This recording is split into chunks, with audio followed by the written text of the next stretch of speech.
आसक्ति रहित होकर कर्म करने अर्थात अपने लिए कोई कर्म ना करने से क्या कोई परमात्मा को प्राप्त हो चुका है? इसका उत्तर भगवान आगे के श्लोक में देते हैं कि राजा जनक जैसे अनेक महापुरुष भी कर्म योग के द्वारा ही परम सिद्धि को प्राप्त हुए थे। इसीलिए लोक संग्रह को देखते हुए भी तू निष्काम भाव से कर्म करने के योग्य है, अर्थात अवश्य करना चाहिए।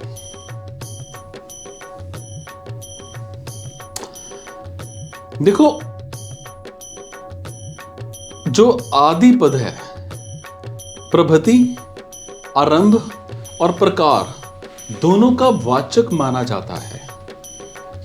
यदि यहां आए आदि पद को प्रभृति का वाचक माना जाए तो जनकादय पद का अर्थ होगा जिनके आदि आरंभ में राजा जनक हैं, अर्थात राजा जनक और उनके बाद में होने वाले महापुरुष। परंतु यहां ऐसा अर्थ मानना ठीक नहीं प्रतीत होता, क्योंकि राजा जनक से पहले भी अनेक महापुरुष कर्मों के द्वारा परम सिद्धि को प्राप्त हो चुके थे, जैसे सूर्य,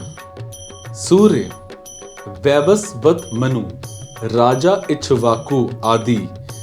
इसीलिए यहां आदि पद को प्रकार का वाचक मानना ही उचित है, जिसके अनुसार जनकादय पद का अर्थ है राजा जनक जैसे गृहस्थाश्रम में रहकर निष्काम भाव से सब कर्म करते हुए परम सिद्धि को प्राप्त हुए महापुरुष, जो राजा जनक से पहले और बाद में आज तक हो चुके हैं। कर्म योग बहुत पुरातन योग है, जिसके द्वारा राजा जनक जैसे अनेक महापुरुष परमात्मा को प्राप्त हो चुके हैं। सो वर्तमान में और भविष्य में भी अगर कोई कर्म योग के द्वारा परमात्मा को प्राप्त करना चाहे तो उसे चाहिए कि वो मिली हुई प्राकृत वस्तुओं मतलब शरीर आदि को कभी अपनी और अपने लिए ना माने, कारण कि वास्तव में वो अपनी और अपने लिए है ही नहीं, प्रत्युत संसार की और संसार के लिए ही हैं। इस वास्तविकता को मानकर संसार से मिली हुई वस्तुओं को संसार की ही सेवा में लगा देने से सुगमता पूर्वक संसार से संबंध विच्छेद होकर परमात्म प्राप्ति हो जाती है। इसीलिए कर्म योग परमात्म प्राप्ति का सुगम, श्रेष्ठ और स्वतंत्र साधन है, इसमें कोई संदेह नहीं। यहां कर्मणा एवं पदों का संबंध पूर्व श्लोक के पदों से अर्थात आसक्ति रहित होकर कर्म करने से है, क्योंकि आसक्ति रहित होकर कर्म करने से ही मनुष्य कर्म बंधन से मुक्त होता है, केवल कर्म करने से नहीं। केवल कर्म करने से तो प्राणी बंधता है। कर्मणा बध्यन्ते जंतु, गीता की ये शैली है कि भगवान पीछे के श्लोक में वर्णित विषय की मुख्य बात को, जो साधकों के लिए विशेष उपयोगी होती है, संक्षेप से आगे के श्लोक में पुनः कह देते हैं कि जैसे पीछे के 19वें श्लोक में आसक्ति रहित होकर कर्म करने की आज्ञा देकर इस 20वें श्लोक में उसी बात को संक्षेप से कर्मणा एवं पदों से कहते हैं, इसी प्रकार आगे 12वें अध्याय के 6वें श्लोक में वर्णित विषय की मुख्य बात को 7वें श्लोक में संक्षेप से मुझ में चित्त लगाने वाले भक्त पद से पुनः कहेंगे। ये भगवान कर्मणा एव के स्थान पर योगेन एव भी कह सकते थे, परंतु अर्जुन का आग्रह कर्मों का स्वरूप से त्याग करने का होने और आसक्ति रहित होकर किए जाने वाले कर्म का ही प्रसंग चलने के कारण कर्मणा एवं पदों का प्रयोग किया गया है। सो यहाँ इन पदों का अभिप्राय पूर्व श्लोक के अनुसार आसक्ति रहित होकर किए गए कर्मयोग से ही होता है। वास्तव में चिन्मय परमात्मा की प्राप्ति जड़ कर्मों से नहीं होती, नित्य प्राप्त परमात्मा का अनुभव होने में जो बाधाएं हैं वो आसक्ति रहित होकर कर्म करने से दूर हो जाती हैं। फिर सर्वत्र परिपूर्ण स्वतः सिद्ध परमात्मा का अनुभव हो जाता है और इस प्रकार परमात्म तत्व के अनुभव में आने वाली बाधाओं को दूर करने के कारण यहाँ कर्म के द्वारा परम सिद्धि परमात्म तत्व की प्राप्ति की बात कही गई है।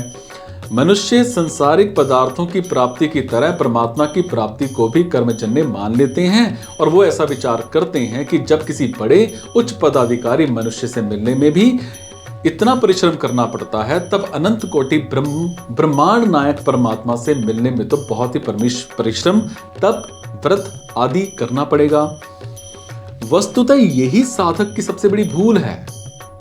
मनुष्य योनि का कर्मों से घनिष्ठ संबंध है, इसलिए मनुष्य योनि को कर्म संगी अर्थात कर्मों में आसक्ति वाली कहा गया है।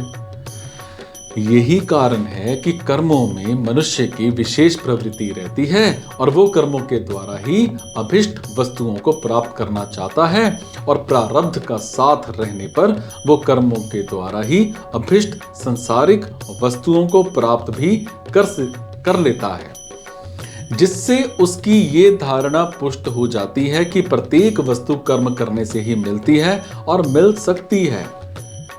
परमात्मा के विषय में भी उसका यही भाव रहता है और वो चेतन परमात्मा को जड़ कर्मों के द्वारा ही प्राप्त करने की चेष्टा करता है। परंतु वास्तविकता यही है कि परमात्मा की प्राप्ति कर्मों के द्वारा नहीं होती। इस विषय को बहुत गंभीर पूर्वक समझना चाहिए।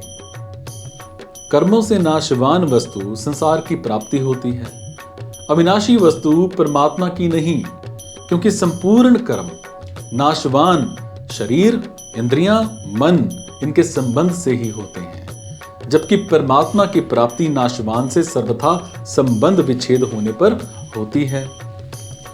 हरेक कर्म का आरंभ और अंत होता है, इसलिए कर्म के फल स्वरूप प्राप्त होने वाली वस्तु भी उत्पन्न और नष्ट होने वाली होती है और कर्मों के द्वारा उसी वस्तु की प्राप्ति होती है जो देश काल आदि की दृष्टि से दूर अप्राप्त हो। सांसारिक वस्तु एक देश काल आदि में रहने वाली, उत्पन्न और नष्ट होने वाली और प्रतिक्षण बदलने वाली है, सो उसकी प्राप्ति कर्म साध्य है। परंतु परमात्मा सब देश काल, वस्तु, व्यक्ति आदि में परिपूर्ण, नित्य प्राप्त और उत्पत्ति, विनाश और परिवर्तन से सर्वथा रहित है, सो उनकी प्राप्ति स्वतः सिद्ध है, कर्म साध्य नहीं। और यही कारण है कि संसारिक पदार्थों की प्राप्ति चिंतन से नहीं होती, जबकि परमात्मा की प्राप्ति में चिंतन मुख्य है।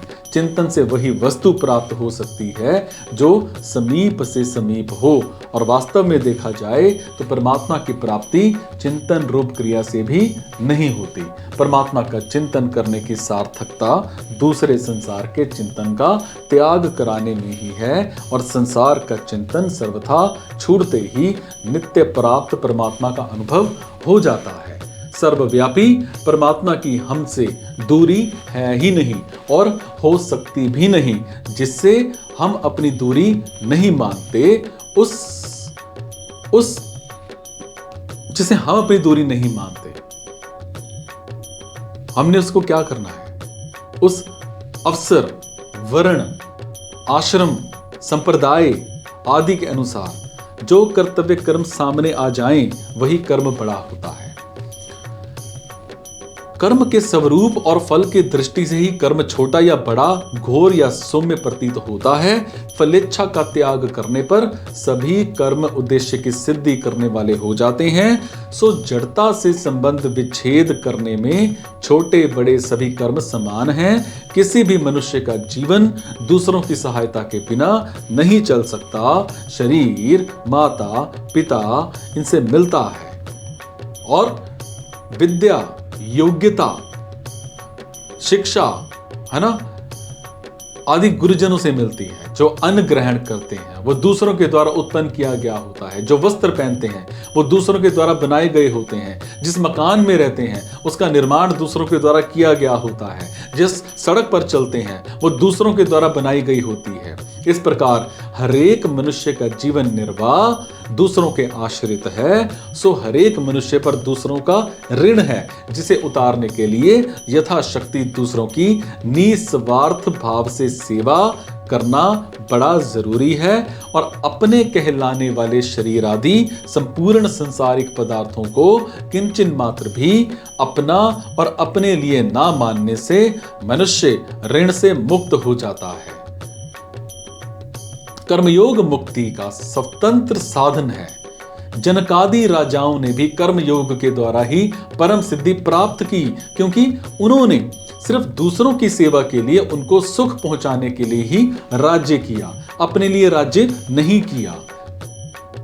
तेरे को लोगों में कर्म योग का यह आदर्श स्थापित करना चाहिए कि कर्म योग का पालन करने से परम सिद्धि की प्राप्ति हो जाती है।